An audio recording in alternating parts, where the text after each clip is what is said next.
Welcome to part 2 of our analysis on Anupam Rasayan. तो हम बात कर रहे थे कि किस तरह से फार्मा का और एग्रोकेमिकल का वैल्यू चेन काम करता है। तो इसको हम डिटेल में समझेंगे कि किस तरह से ये वैल्यू चेन काम करता है।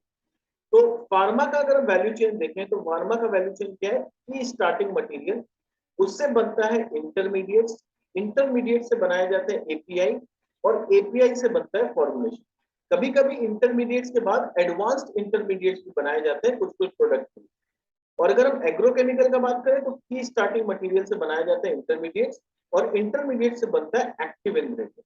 तो सिर्फ इतना ही चेन होता है एग्रोकेमिकल का, उसमें कोई फॉर्मुलेशंस नहीं बनाए जाते। ग्लोबल प्रेजेंस का बात करें, कंपनी का ग्लोबल प्रेजेंस कहां पर है तो हम लोग जानते हैं इसका 6 मैन्युफैक्चरिंग फैसिलिटी है।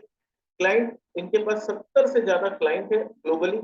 और इनका जो बिजनेस आता है, अगर हम FY22 का पूरे साल का बिजनेस देखें तो यूरोप से 26%, इंडिया से 44%, सिंगापुर से 11%, जापान से 12% आए। पर अभी क्वार्टर 1 में क्या हो गया, यूरोप बढ़ के 30% हो गया, इंडिया 44 से गिर के 38% हो गया, सिंगापुर 11% से बढ़ के 15% हो गया और जापान इज अराउंड 13%। तो हम लोग देख रहे हैं कि यूरोप, इंडिया, सिंगापुर और जापान, ये 4 मेन कंट्री है जहां से इनका मेन बिजनेस आता है। कस्टमर प्रोफाइल के बारे में डिस्कस करेंगे।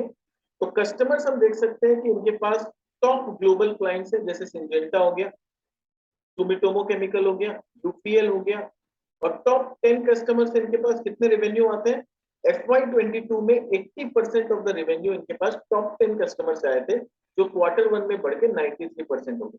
तो ये थोड़ा सा रिस्की साइन होता है जब आप किसी गिने चुने 8-10 कस्टमर के ऊपर बहुत ज्यादा रिलाई करते हो।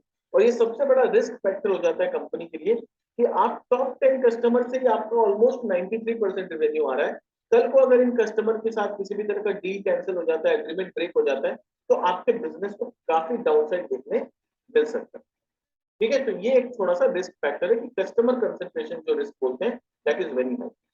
टॉप 10 कस्टमर जो है ये कंट्रीब्यूट कितना करते हैं, 24 प्रोडक्ट्स कंट्रीब्यूट करते हैं।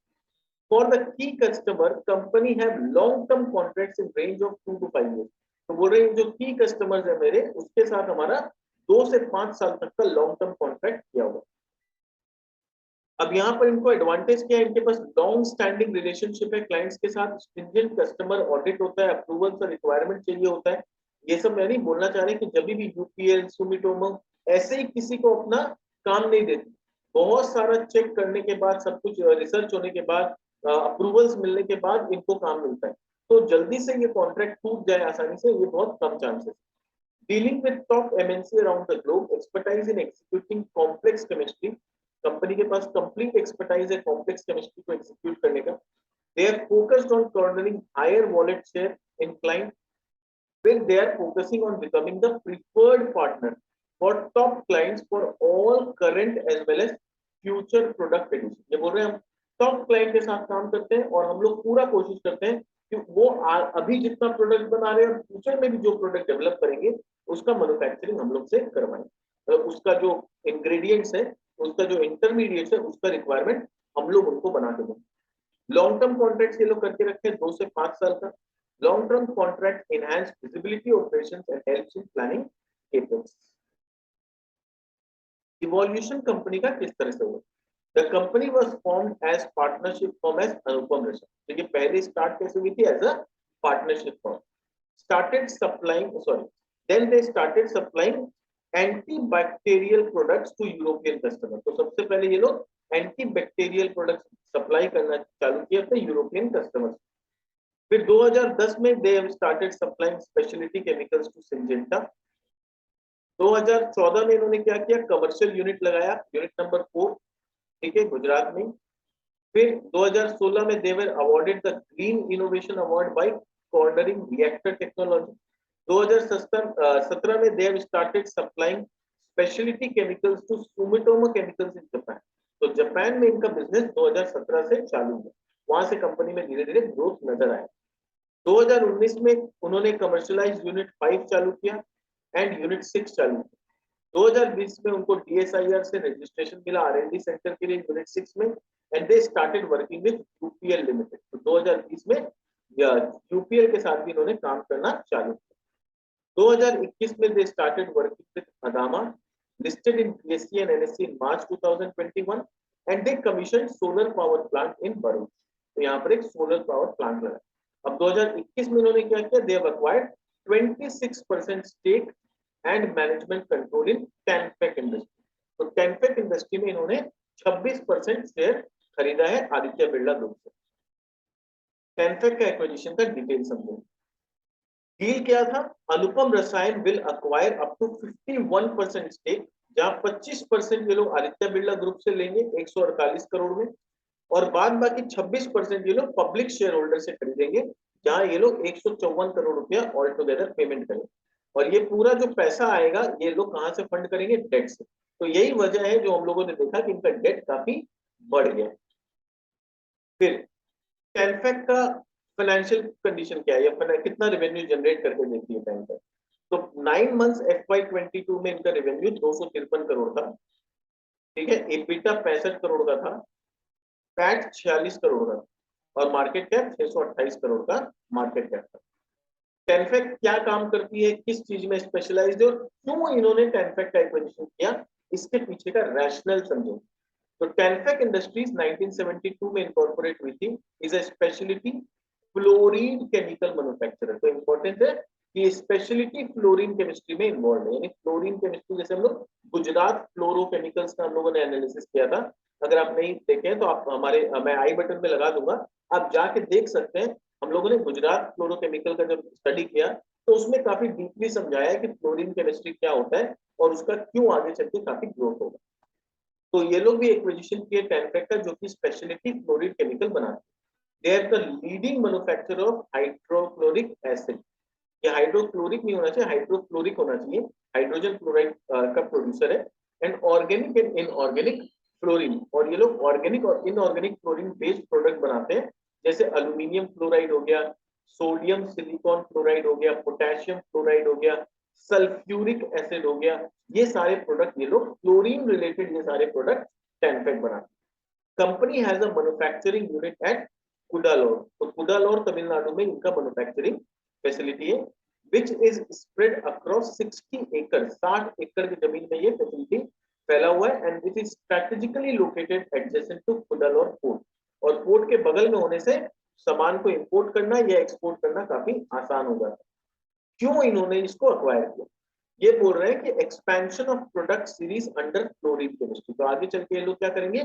फ्लोरीन केमिस्ट्री में अपने प्रोडक्ट को एक्सपैंड करेंगे। This expansion will be aided by backward integration of fluorinating agents like potassium fluoride, hydrogen fluoride, which are the key raw material for fluorine chemistry. यानी ये लोग बोल रहे हैं हम लोग अनुपम रसायन में फ्लोरीन केमिस्ट्री के आगे के बहुत सारे प्रोडक्ट्स बनाएंगे। उन प्रोडक्ट्स को बनाने के लिए हम लोग को रॉ मटेरियल चाहिए, पोटेशियम फ्लोराइड, हाइड्रोजन फ्लोराइड, और ये सारे प्रोडक्ट जो है ये कौन सप्लाई करेगा? टेनफेक इनको सप्लाई करेगा।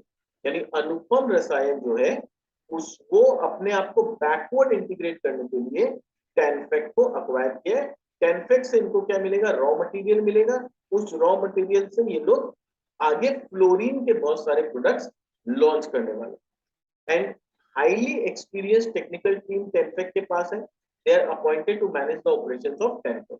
This will also reduce our import dependence from China. और सबसे बड़ा इनको एडवांटेज मिलेगा कि अभी ये जो रॉ मटेरियल है ये लोग मेनली चाइना से इंपोर्ट करते हैं।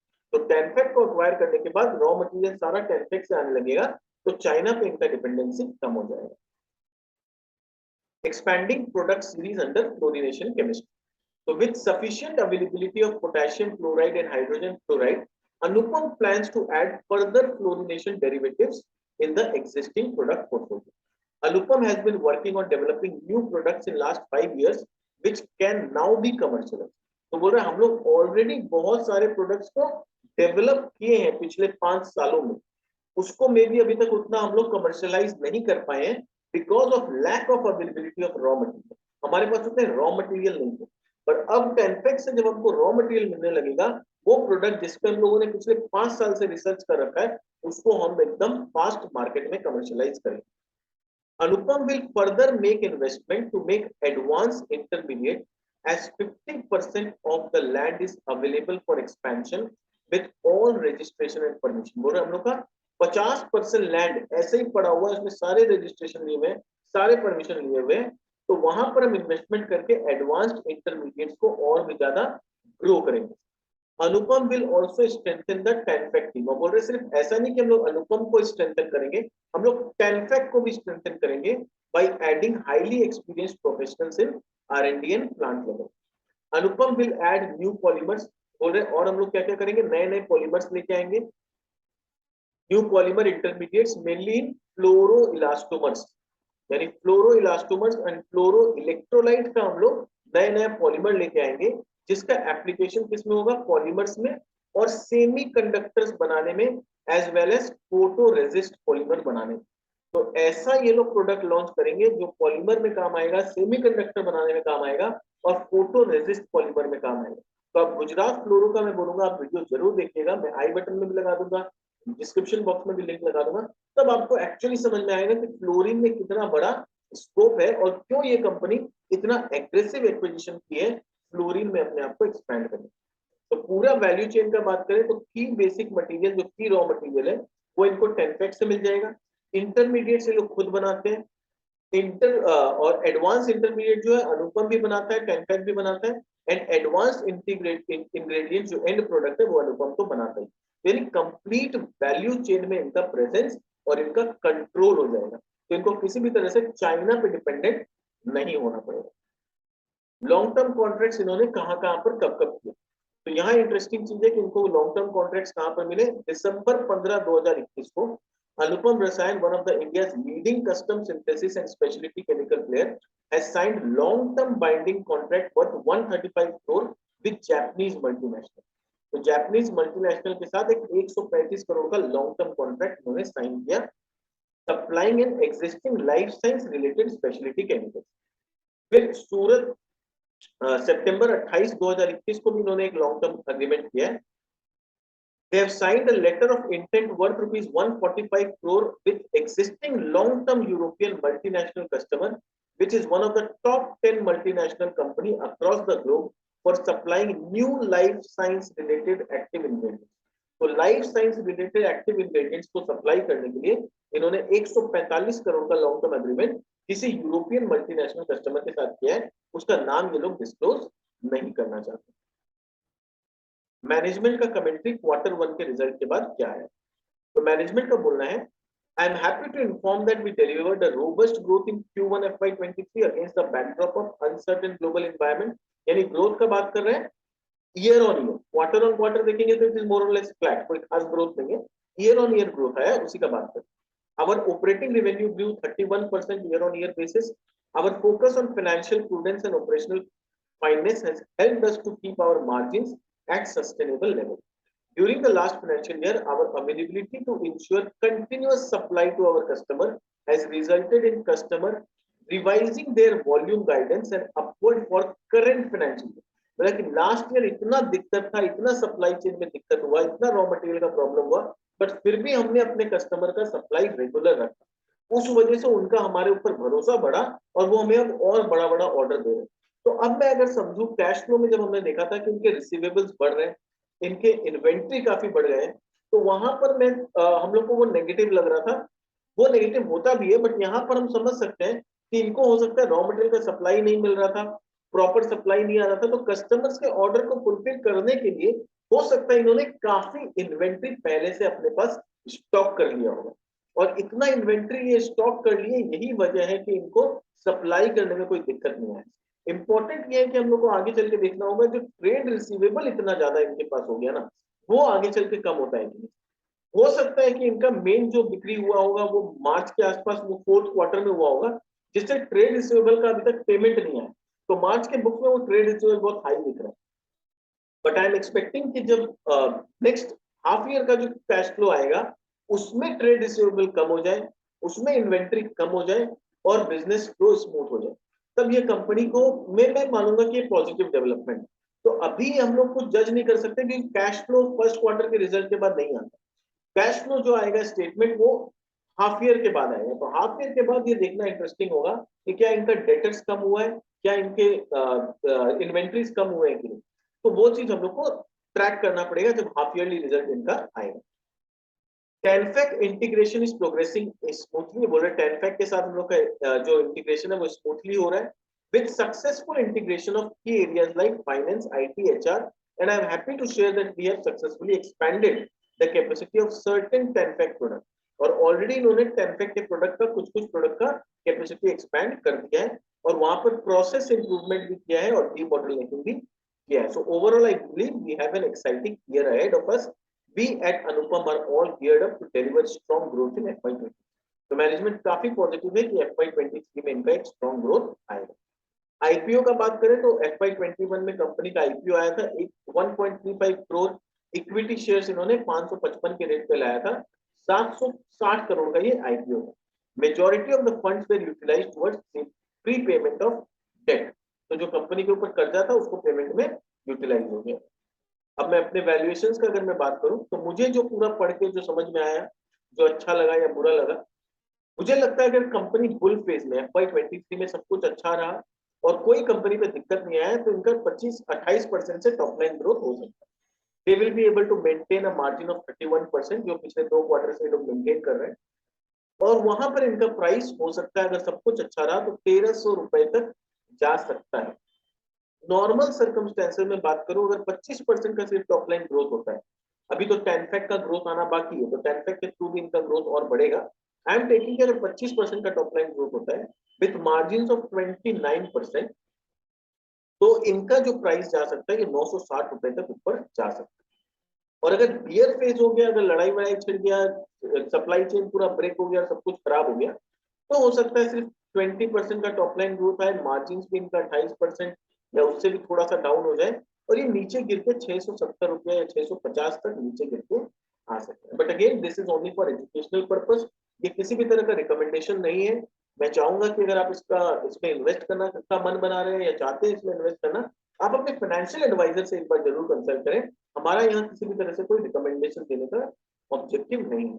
मेरा सिर्फ एक ही ऑब्जेक्टिव है कि आपको कंपनी के बारे में पूरी जानकारी दे सकूं, समझा सकूं कंपनी के बिजनेस के बारे में, उसका फ्यूचर पोटेंशियल के बारे में, ताकि आप एक डिसीजन ले सकें कि ये कंपनी में इन्वेस्ट करना है या नहीं.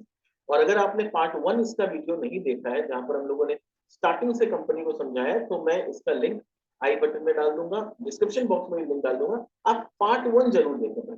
उसके बाद ये कंटिन्यूएशन जो है ये पार्ट 2 का है जहां हमने चेन वैल्यू चेन से डिस्कशन चालू किया है. तो पार्ट 1 कंप्लीट करके फिर आप जब पार्ट 2 देखेंगे तब आपको कंपनी के बारे में पूरा नॉलेज होगा. और मैं रिक्वेस्ट करूंगा क्योंकि ये कंपनी फ्लोरिनेशन में है, आप गुजरात फ्लोरो वाला वीडियो भी देखें तो उससे भी आपको फ्लोरिन केमिस्ट्री के बारे में, उसके फ्यूचर प्रोस्पेक्ट के बारे में काफी नॉलेज मिलेगा.